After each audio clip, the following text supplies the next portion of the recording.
سلام و درود خدمت همه مخاطبای رسانه صدا. بعد از یه مدت طولانی برگشتیم با گزارش اکران انیمه پسرک و مرغ ماهیخوار با دوبله گروه راوا که خیلی خفن حق مطلب رو ادا کردن. همراهمون باشین، گزارش خفنیه. درود بر شما.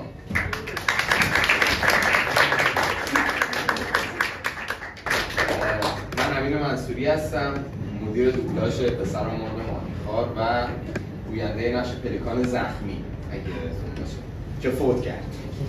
عرضم به حضورتون که دوبله انیمه های اینچنینی کلا یه ذره کار میلیمتریه، خیلی باید مراقب بود. جاهایی که سازنده قصد داره شوخی کنه ما باید شوخی کنیم، جاهایی که قصد داره جدی باشه باید نهایت تلاشمون رو بکنیم که حتی ذره‌ای خنده رو لب مخاطب نیاد. همون هدفی که سازنده دنبال میکنه رو ما باید عین به عین دنبال کنیم، مخصوصا اینکه کار میازاکیه و کار سنگین و سختی. هم من هم گوینده های کار تمام سعیمون رو کردیم. تشکر میکنم اول از پدرام شهرآبادی جای میلاد مبینی گوینده نقش مرغ ماهیخوار سبز، فردا احتمالا در خدمتتون خواهیم بود و دم همتون گرم که دیدید. امیدوارم لذت برده باشید. خیلی مخلصم. سلام، لطف میکنید خودتون رو معرفی کنید عزیز دارید. من امین منصوری ام، گوینده مدیر. نقشتون چی بود توی این کار؟ من پلیکان زخمی رو میگفتم. پلیکان زخمی. از چه سالی وارد عرصه دوبله شدید شما کلا؟ من اواخر سال 94 استارت شد، از سال 95 به صورت جدی. از سال 95 به صورت جدی. اصلا چی شد که دلتون خواست این اثر رو دوبله کنید؟ سوال سختیه، ولی من از فنای کارهای میازاکی هستم، مخصوصا شهر اشباح رو خیلی دوست دارم. کار دیگه آخرین اثر میازاکی بود و خیلی هم ناراحت کننده بود که دیگه قرار نیست اثری ببینیم از میازاکی. بودیم که این کار حتما باید انجام بشه، اصلا راه نداره. خب بعد به نظر شما تفاوت دوبله کردن انیمه با انیمیشن و فیلم رئال بیشتر تو چیه؟ چه چیزی باعث تفاوت این دو تا اصلا میشه؟ سوالی نیست که تو یکی دو تا جمله بشه جوابش داد. اصلا خیلی کلی هم بگی. میتونم خیلی ساده بگم انیمه یک چیزی بین فیلم رئال و انیمیشن، یعنی نباید اون فانتزی انیمیشن رو داشته باشه، نه اون رئالی و در واقع بتی فیلم رئال. انرژیا یه چیزی بین این دو تاست. لحنا باید رئال بمونه، خیلی نباید به سمت فانتزی بریم، مگه اینکه باز میگم در راستای هدف سازنده اثر باشه، یعنی بخواد که کاراکتری و فانتزی بکنه، اون موقع است که میتونیم به سمت فانتزی بریم. وگرنه تو کاراکترهایی که رئال طراحی شدن، رئال شخصیت پردازی شدن، نمیتونیم بریم به سمت فانتزی. یه خاطره اگه بخواد از روند دوبله این کار به ما بگید، مثلا چه خاطره؟ الان خیلی بیشتر داره اینجوری چشمک میزنه. منطقه خاطره اینه که 30 خورده ساعت نخوابیدم اصلا. آره واقعا بهترین نیست دردناکترین خاطرات. هم باید کاره میرسید خیلی سریع و همین که زمانی رو نباید از دست میدادیم، چون هر ثانیه اگه از دست میرفت یه ضربه میخورد به کیفیت کار. مثلا الان که فضا خیلی رقابتی شده و نه اصلا اینجوری نگاه نمیکنن. نه اصلا بحث رقابت نیستش، رفاقته. خدا رو ولی مدیر دوبله درست حسابی پیدا کرد. اصلا بحث رقابت نیست، ولی رقابتمون با خودمون. کار باید خوب بشه، کار باید حداقل موقعی که خودمون میبینیمش احساس خوبی داشته باشیم. آره شما که یه همچین نظری دارید، به نظر خودت تفاوت استودیو یا گروه دوبلاژ راوا با بقیه گروه‌ها چیه؟ تفاوتی نداره. نه بالاخره باید یه تفاوتی داشته باشه. عرضم به حضورتون که حول محور عشق به دوبله بنا شدیم، اینطوری بگم. یه سری جوونایی بودیم که برای دوبله وارد دوبله شدیم، نه برای پول، نه برای بیزینس، نه برای دعوا، نه برای خیلی چیزا که الان یه بخشیشو گفتیم. فضا رقابتیه؟ نه، رقابتی وجود نداره. اومدیم دوبله کنیم، برای دوبله وارد دوبله شدیم. خیلی ساده. بعضی از گروه ها هستن که حول محور جنگ و دعوا شاید تشکیل میشن، ما سعی کردیم این اتفاق نیفته هیچ وقت. خب قطعا به عنوان مدیر دوبلاژ این کار یه 2-3 بار کارو دیدی. بله. به نظر پیامی که این انیمیشن پسر و مرغ ماهی خاردش به نظر خودت چی بود؟ چون بالاخره قطعا خودت هم یه چیز دستگیر شده. نظر شخصی این آقا چی رو می‌خواست برسونه به مخاطب؟ چیزی که من ازش برداشت کردم، چون اولا اثر شخصیه، خیلی به زندگی میازاکی مربوطه، خیلی جنبه عمومی نداره، شاید برداشت‌های مختلفی ازش بشه، ولی چیزی که من دریافت کردم امید به زندگی بود. در مورد اینکه اوکی دنیا بدیهای خودش هم داره، ولی قشنگیش خیلی خیلی. اصلا چی شد که یه همچین کسی انتخاب کردی؟ اصلا چه چیزهایی اون لحظه به ذهنت اومد که آقا این برای این خوبه، این برای اون خوبه؟ چه معیارهایی بود؟ بزرگترین چالشمون، چون معمولاً هر کاراکتری که آدم میبینه یه گوینده دیفالت تو ذهنش میاد. بزرگترین چالش ها، کاراکترهای چالشی، یکی کاراکتر مرغ ماهیخوار بود که راستیتش ایده‌ای نداشتم که میلاد مبینی قراره چیکار بکنه. فقط میدونستم میلاد مبینی از پسش برمیاد. این فقط توی ذهنم بود. ایمان دارم. آره یعنی بحث این بود که توانایی‌های اون آدمو میشناسم، حتی تیپ خاصی به صورت سفت و سخت مد نظر نداشتم، حول و حوششو میدونستم، ولی میدونستم با میلاد مبینی در میام. اما مثلا در مورد نقش اصلی پدرام شهرآبادی اصلا درنگ نکردم، یا مثلا سر کریکو هم یه ذره دو به شکی وجود داشت، چون هم در واقع کریکوی دنیای واقعی رو داشتیم، هم دنیای زیرین. گوینده‌ای می‌خواستیم که هر دوتا رو بتونه در بیاره، که اونم میدونستم خانم زهرا سمینی از خودش برمیاد. حالا در کل به نظر یک کس درست، حالا نه صرفا برای این کار، کلا یک کس درست چجوری چیده میشه؟ هرچی رفاقتی نباشه قشنگ‌تر. آره هرچی سر جای خودش باشه. بعد این کلا نظر در رابطه با این سبک کارا چیه؟ راستیتش بگم این کار جزء کارهای مورد علاقه من از میازاکی نیست، چون بیش از حد نماد بازی داره دیگه، به سمت نمادگرایی حتی نرفته، خیلی نماد بازی داره. من خودم خیلی طرفدار این کارا نیستم، هرچند که طرفدار میازاکی هستم. بین کارهای میازاکی دارم میگم، فیوریت هم نیست، اما حداقل از نظر بصری فوق العاده لذت میبرم. یعنی اصلا تصاویر روح آدمو جلو میده. اگر از محتوا از همه چی هم فاکتور بگیریم، تصویر یه چیز دیگه داره، با آدم حرف میزنه اصلا. خب یک یا نه کلا چالشایی که کلا این کار با خودش داشته چی بوده؟ این دوبله کردن چه چالشایی بود؟ اول یه نکته جالب بگم، تقریبا یک روز کامل ضبط کاراکتر مرغ ماهیخوار طول کشید و میدونستم میلاد مبینی از پسش برمیاد، ولی 3 یا 4 تا تیپو اتود زدیم. یکی از تیپا حتی به سمت فاینال شدن رفت، 2-3 تا سکانس رو گرفتیم، اما در حینش تغییراتی کرد در حین همین کار که متوجه شدیم این 3-4 تا سکانس رو بعد از اول بگیریم. الان پخته شد، الان نشست. این خوبه. آره یعنی اون چیزی که استارت زدیم 3 تا سکانس بعد تبدیل به یه چیز دیگه شد که اون درست بود. یعنی وقتی همراه شدیم با کاراکتر پیش رفتیم تازه در چند تا گزینه اومد رو میز انتخاب کرد تا قسم اون انتخاب نهایی رسید. اصلا در حین کار دیالوگ به دیالوگ داشت عوض میشد. سکانس 4م کار تازه رسید به اونجا که حالا ثابت شد، حالا پیداش کرد. دست شما در نکنه. خیلی خسته سلامتی قربان شما. تشکر میکنم. سلام، خوب هستین شما؟ سلامتی قربان شما. لطفاً خودتون رو معرفی کنید. من پدرام شهرآبادی هستم.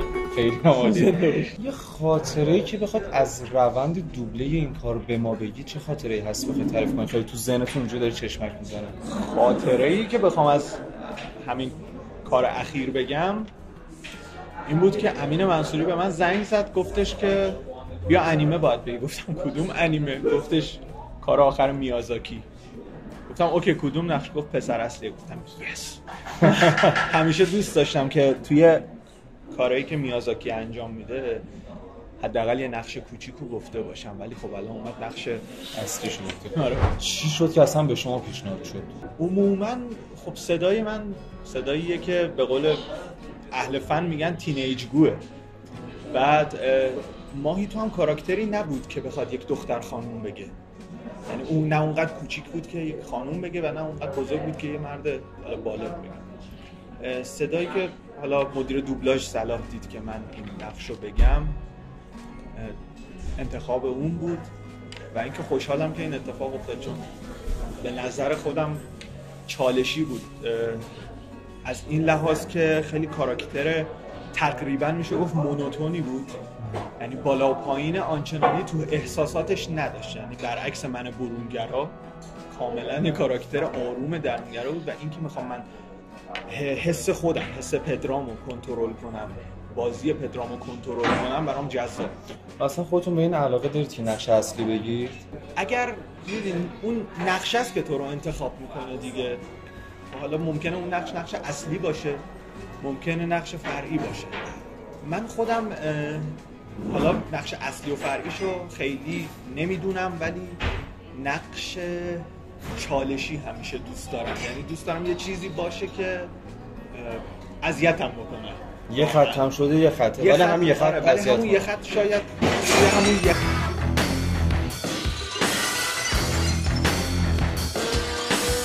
ولی شاید توی همون یه خط سالم از این کافه در بیایم ولی ممکنه توی همون یه خط یا مثلا یه مونولوگ چندین بازی مختلف انجام بده. خب من اینو بیشتر دوست دارم تا اینکه از اول فیلم تا آخر فیلم من بخوام حرف بزنم. خب حالا که اینقدر عشق چالشی که توی دوبله این اثر داشتید چه چالشایی بود مثلا داشتید خودتون؟ مهمترینش اینه که تو برای اینکه یک نقشو بگی باید نقشو درک کنی و بفهمی که نقشو بتونی خوب ادا کنی، هم تو بازیگری اینه، هم توی دوبله اینه.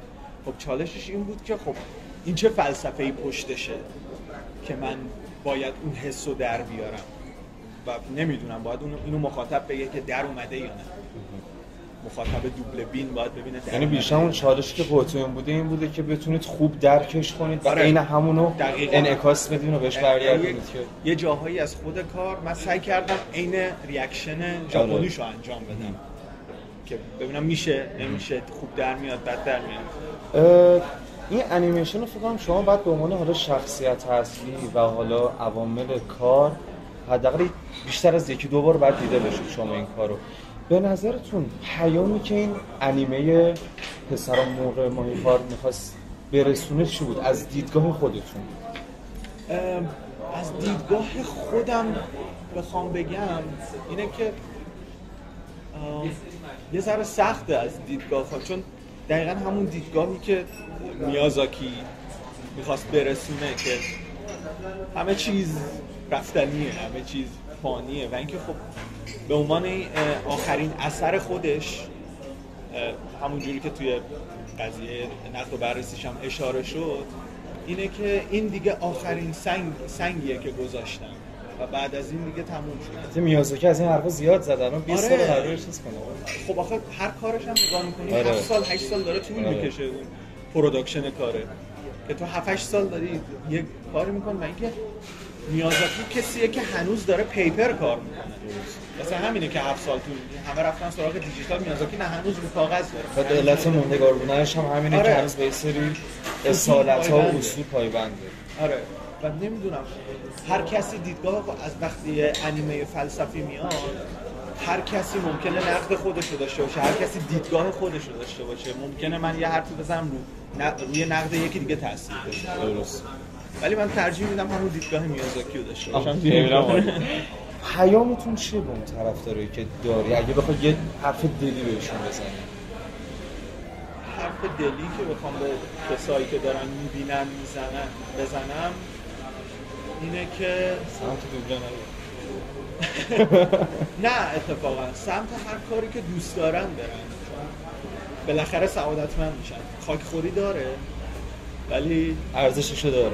اینقدر شیرین و قشنگه که هر کاری تو اصلا چه میدونم رخت شوری هم بکنی با علاقه انجام بدی توی کارت خیلی خفن میشی و حال میکنی. کاری رو انجام بده که باهاش حال میکنی و با کاری که حال میکنی پول در میاری. این اگه پیام میتونه داشته باشه. حالا همین رو برعکسش کنیم، خیلی هم دارن نگاهتون میکنن هیترام. پیامتون به هیتراتون چیه؟ پیامم به هیترام آره. چیه؟ به هیتر. نه من هیتر. به نشانه که چون هیتلر خیلی دوست دارم هیتلرشون دوست دارم. پیامم به هیترام اینه که در نهایت اون شخصی که توی تلویزیون داره به لبخند میزنه منم. برو بمیر. این کار از میازاکی اسکار گرفت. بله. به نظرتون چرا؟ برای که میازاکیه. خیلی دلیل بازه. نه چرا؟ نه حالا جدی بخوایم چیز کنیم، جدی بخوایم نگاه بکنیم، از لحاظ تکنیکی خیلی حرف داره واسه گفتن. مثلا اینساید اوت که اونم فکر کنم نامزد بود. درسته؟ بله. مثلا اینساید اوت واقعا داستان روانشناسانه خفنی داشت. خب ولی خب تکنیکی پیکساره، یعنی میدونی که اوکی داره با کامپیوتر انجام میشه. احتمالاً بیشتر سر اینکه کار میازاکی از لحاظ آرتیستی خیلی بلده و تو رنگبندی‌ها رو داری میبینی که واه چه رنگ و لعابی، چه طراحی کاراکتر و همه اینا دستیه لامصب. فکر میکنم به خاطر اون بوده و یه بخشش هم حس میکنم به خاطر اون ادای احترامی بوده که حالا کار آخر میازاکیه. این کار حالا با توجه به چیزایی که ما دیدیم خیلی توش نمادهای زیادی بود و تمثیل‌های زیادی بود.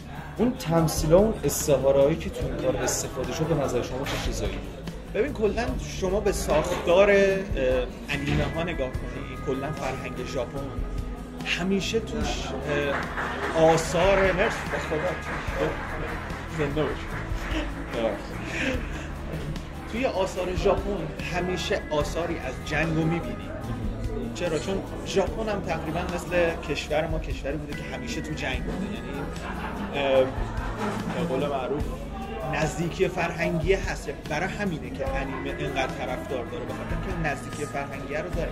هنوز ژاپن مؤدب و اصیله مثل ایران، خب مثل فرهنگ هنوز این اصالت رو داره. اینکه حالا صحبت نماد میشه بیشتر همون نماداییه که اونا دارن، ما هم گاهن داریم توی کارامون و اون مختص به خودشونه.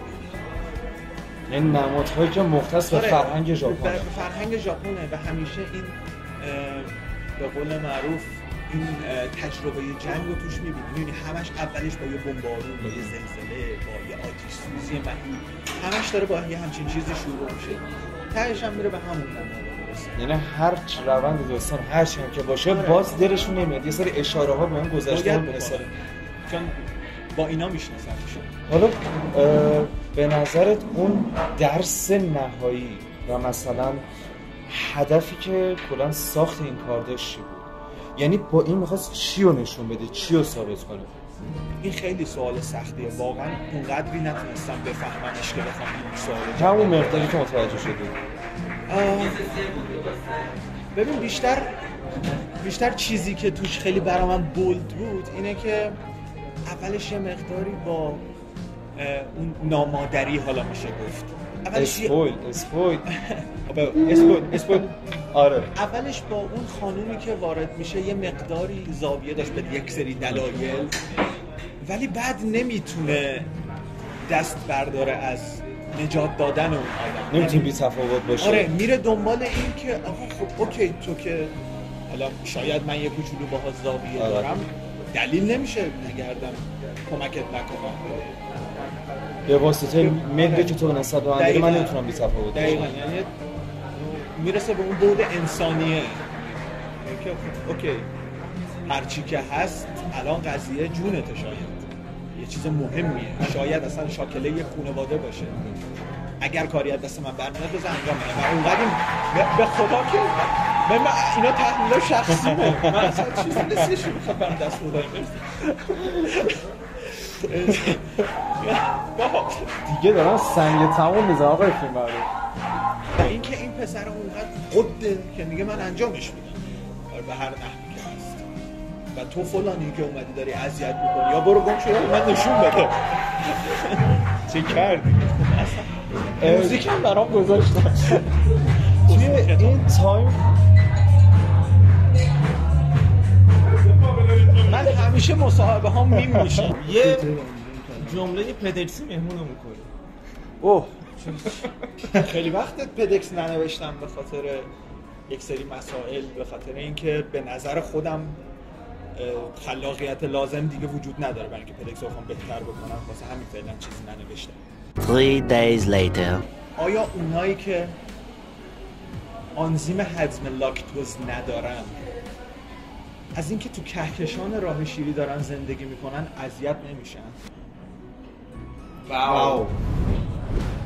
سلام، لطف می‌کنید خودتون به مخاطبای معرفی کنید؟ سلام، ارادت. من محمد آژینه هستم، گوینده دوبلور مدیر دوبلاژ در خدمتتون.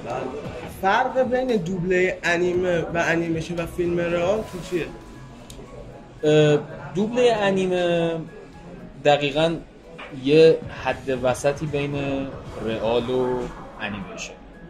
البته انیمه بستگی داره، مثلا اگه انیمه‌ای باشه مثل انیمه فوتبالیستا، مثلا حالا اون چون بار کمدیش بیشتره، بار اگزاجره بودن داستانی و تصویری و بصریش بیشتره حالا، ولی انیمه هایی توی این سبکایی که میخوان مثلا یه مفهومی رو به ما برسونن یا یه پیامی رو به ما بدن، چون یه فضای به قولی حالا میشه گفت دارکی دارن نسبت به بقیه انیمه ها، اینا باید توی یه حد وسطی باشن، چون لابلا هم ما یک جلوه های بصری اگزاجره هم میبینیم در کنار یک خط داستان خیلی جدی. شما باید یه سری چیزا رو رعایت کنی، مثلا اون جایی که کاراکتر به صورتی اگزاجره میشه هم شما باید همونقدر اگزاجره باشی، و اون جاهایی که کاراکتر داره خیلی جدی حرف میزنه، خیلی داستانی رو روایت میکنه، شما باید به یه اندازه رئال باشی، اما باز هم نباید کاملا به سمت رئال بری توی دوبلاژ. این نظر بنده درباره فرق انیمه و انیمیشن، چون شما توی رئال خیلی باید به حالت عادی صحبت کنی، نباید خیلی لحن‌هاتو بیش از حد قلوف کنی، و توی انیمیشن هم حالا ایرادی نداره، تا یه حد قابل توجهی میتونی قلوف شده یک سری دیالوگ‌ها رو بگی، اما خب انیمه دقیقاً یه حد فاصلی بین رئال و انیمیشن. صحبتی با اون مخاطبایی که میگن انیمه فقط زبان اصلی داری؟ من واقعا توان ادامه دادن با اینجور افراد ندارم دیگه، به هر حال سلیقه‌ایه. خب یه موقع‌هایی واقعا یه دوبله های خوبی از یه سری انیمه ها میاد و من دوبلور شاید حتی دوستش داشته باشم، شاید هم دوستش نداشته باشم، چون توی ذهن مخاطب اینجوری هک شده که انیمیشن فقط با دوبله فارسی، نگفتن هیچ وقت اصلا انیمه با دوبله فارسی، چون به هر حال کسایی مثل اوتاکو فن‌های عزیز دائما، حالا نمیدونم بنا به یک سری دلایلی، شاید مثلا چون به هر حال اوتاکو فنن، مثل ما من خودم مارول فنم، مثل ما مارول فنا میشینن منتظرن که یه انیمه بیاد تا اومد دانلود کنن ببینن، یا مثلا حالا اگه اشتراک نتفلیکس یا مثلا رسانه‌های خارجی دارن برن سریع همون لحظه ببیننش که ببینن چیه. و به نظر من شاید به این دلیله که بیشتر مردم ایران یا مردم ما دوست دارن که مثلا انیمه رو زبان اصلی ببینن، و حتی خود من یه موقعی دوست دارم انیمه رو دوبله انگلیسی ببینم، یا حتی دوبله فارسی هم نبینم. مثلا چیز عجیبی نیست، دمشون گرم، ولی خب دوبله های فارسی خوبی هم از انیمه ها بوده، مثل همون انیمه فوتبالیست، اون هم یه جور انیمه. قلعه متحرک هاول، شهر. خب من واقعیتش تو زندگیم تا حالا هیچ کدوم از آثار میازاکی رو ندیده بودم، یعنی اینی هم که دیدم همین یه دونه‌ای بود که ما دوبله کردیم، که حتی من تا قبل از اینکه بیام اینجا پشت این استیج نشسته بودم هم کامل ندیده بودم، فقط تیکای خودم رو دیده بودم بله. که داشتم دوبله میکردم. اگه خودتون مدیر دوبلاژ این کار بودین، این نقش رو به خودتون میدادین؟ این نقشی که من گفتم بله. شاید آره قطعا مثلا میگفتم این نقش به صدای من میخوره، چون سلیقه امین یه جورایی با سلیقه من خیلی نزدیکه توی انتخاب کاراکتر، و خب شاید اون وسطا دو سه تا نقش دیگه هم میگفتم با تیم سازی، اما آره اینو خودم میگفتم، اما خب شاید مثلا توی تغییری تو کست میدادم، مثلا یه کاراکتر یکی دیگه بدم، ولی آره این نقش خودم میگفتم. ممنونم وقتی که در اختیار ما گذاشتین، امیدوارم همیشه موفق باشید. سلامت باشی، قربونت برم. خدا. عشق. سلام، خوب هستین شما؟ سلامتین؟ لطف میکنید خودتون رو معرفی کنید؟ من زهرا صمینی. خانم زهرا صمینی. لطف میکنید بگید که نقشتون توی این کار چی بود؟ من نقش کریکو رو داشتم، حالا هم در جوانیش و هم نقش یه ذره بلندتر اگه لطفا بله بگید. نقش پیریش. چه چالش این کار براتون همراه داشت زمانی که داشتید گویندگی انجام میدادید؟ چالش خب فکر میکنم نقش تقریبا سختی بود به دلیل اینکه یه جاهایی واقعا باید این شخصیت خیلی محکم بود، جدی بود. بعد صدای کاراکتر پیرزن یه مقدار اذیت کرد. اولین بارتون بود داشتی نقش پیرزن میگفتی؟ نه چندین بار گفتم، ولی خب این بازیش یه مقدار برای من مشکل تر بود. بعد این نقشی که گفتید به نظر خودتون آیا جز اون نقشایی بوده که حداقل تو ذهن خودتون موندگار بشه؟ 100% خیلی دوست داشتم این نقشو. تقریبا یکی از نقشاییه که در کنار حالا اون تیپ‌های دیگه‌ای که گفتم واقعا میمونه به یادگار. خیلی هم عالی. بعد الان خودتون چند سال فعالیت می‌کنید؟ من نزدیک 6 سال. 6 سال دارید فعالیت می‌کنید. اگه بخواید یه خاطره از زمانی که داشتین کارو دوبله می‌کردید تعریف کنید، چه خاطره‌ای دارید تعریف کنید؟ کلا من متاسفانه چند شب قبلش به طور کلی صدامو از دست دادم، الانم صدام گرفته و روزی که رفتیم حالا علم جان خواستن که کارو بگیریم واقعا خیلی خنده دار میشه، چون من صدام یه جاهایی واقعا وحشتناک میشه و سر این قضیه خیلی خندیدیم. خاموس هر گوینده فکر کنم بله. از دست دادن صداشه. واقعا همینطوره. خیلی خندیدیم سر این کار و حالا به جذابیتش افزوده شد. دست شما در نکنه. خیلی لطف کردید. سلامت باشید. خدا نگهدار. سلامت باشید. قربان شما. نقشتون توی کار چی بود؟ مرغ ماهیخوار. مرغ ماهیخوار. این نقش مرغ ماهیخوار چه چالشایی براتون داشت؟ یه جایی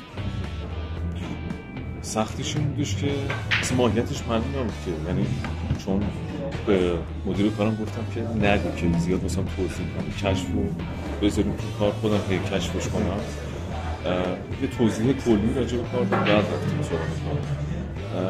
یه جاهایی یه حماقتایی ازش می‌دیدیم، یه جاهایی می‌دیدیم که بدجنسی داره، یه جاهایی پشت داره ترسناک جلوه میده، یه جایی می‌دیدیم دقیقاً چند وجهی بودش. دقیقاً این باعث میشد که خب اینجوری بشیم که اینجاشو بذار اینجوری بگیم، اینجاشو بذار من یه ذره صدام اینجوری کنم، اینجوری تر بگیم. دقیقاً سوال بعدی من همینه. این نقشی که شما گفتی دقیقاً چند تا وجه داشت، ترسناک و جدی و احمق و دست و پا چلوفی. چطوری به یه همچین تیپ صداهایی میرسیدید با توجه به این فراز و فرودهایی که بود و با توجه به این که حالا شخصیت مختلفی داشت، یعنی یه شخصیت ثابت نبود، بعضی وقتا به قول شما جدی میشد، بعضی وقتا چجوری این تیپ صدا رو براش انتخاب میکردید و میرسیدید به این تیپ صداتون؟ این تیپ رو من قبلا هم ازش استفاده کردم توی یه کاری بودش به اسم فینیسوفر، یه کاراکتر بود به اسم دوپنشمنت. اون بیشتر اون بچه احمقش اون حماقتی بیشتر بود و خب یه جاهایی هم خواست بچه شروع بوده میشه، دانشمند شروع بود و ارائه بوده. اینو در اصل اونجا این صدا رو بتونم ساختیم. به این کاراکتر خیلی بود که اتفاقا به صدا اصلی که خود ژاپنی هم انتخاب کرده بودن و حد نزدیک بود با زیر و بم کردن در واقع اون حماقتی و اون چند وجهیت در واقع. وقتی که این نقش رو بهتون دادن و شما شروع کردید جاش گویندگی کردن چه حسی داشتید؟ من قبلش توی نسخه دیگه یه پلیکان هستش که میمیره واسه توی نسخه دیگه اونو گفته بودم. من دیدم مرغ ماهیخوارم چه داره میخوره. بعد اومدم فرداش بودش دیدم، فرداش من مسئله شدم امیر منصوری گفتش که این نقش رو ساده یه خوشحال بود از اینکه این نقش رو بهتون دادم. در نهایت اگه بخواید یک پیامی و افرادی که دارن این مصاحبه رو میبینن دلی اصلا هر چی بگید چی هستش با من سوال آخر؟ دلی بخوام بگم دوبله رو دوست داشته باشه، سر اینکه ما به سر ایرادها به دوبله وارد میشه، پای دوبله نوشته میشه، سانسوری که دست دوبله نیست، ممیزی و سانسور رو کسی دیگه مشخص میکنه. سانسور پای دوبله نوشته میشه، میگن دوبله ما دوست نداریم چون که سانسور بود. بس من نیست، من خودمه که کارو اونجور که هست نه در کل اینکه دوبله رو دوست داریم. که آره دوبله تو ایران مخصوصا دوبله واقعا خوبه. بله دوبله یه سری کشورها رو آدم میبینه مثل مستندامون چه شکلیه که صدای اصلی اون زیر هستش اون شکلی داره.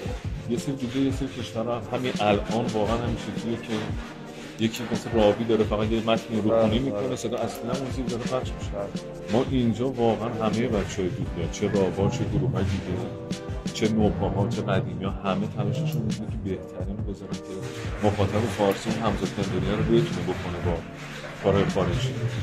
خیلی موقع‌ها کارا قابل درک نبودن، اون بومی سازی رو انجام بدن که ملموس‌تر بشه، مخصوصا تو انیمیشن که واسه بچه باید قابل درک‌تر باشه.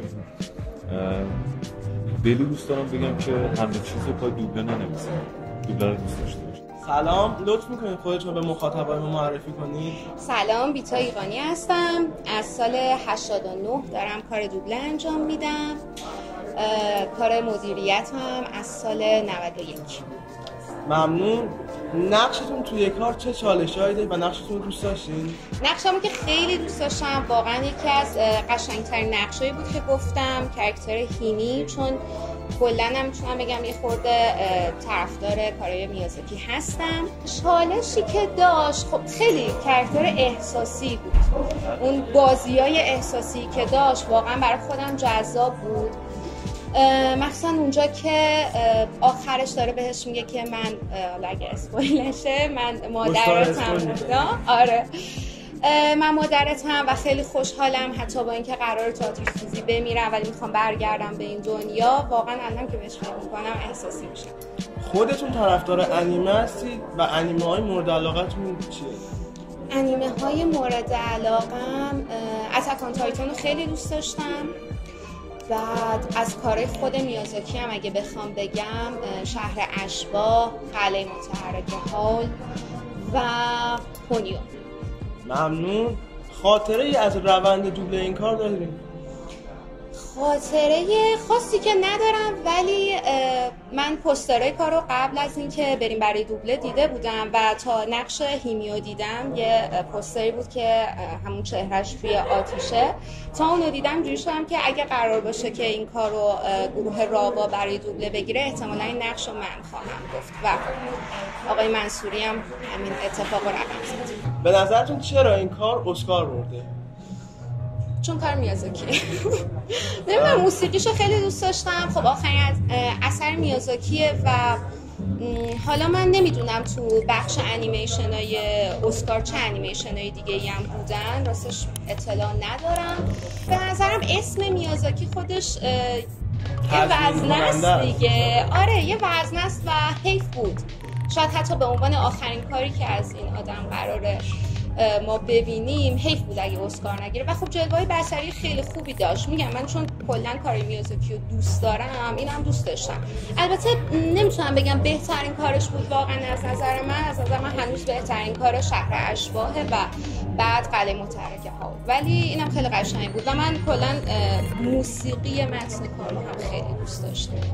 پیامی برای طرفدارای استودیو راوا دارین؟ کارمون رو دنبال کنید، مطمئن باشید کارهای خیلی خوبی قراره که از این تیم ببینید و حمایتمون کنید. ممنونم وقتی که در اختیارمون گذاشتین. خسته نباشید. ممنون که تا آخر این ویدیو همراه ما بودید. یادتون نره که حتما کانال ما رو سابسکرایب کنید، این ویدیو رو لایک کنید، کامنت بذارید و تا یه ویدیوی دیگه فعلا خداحافظ.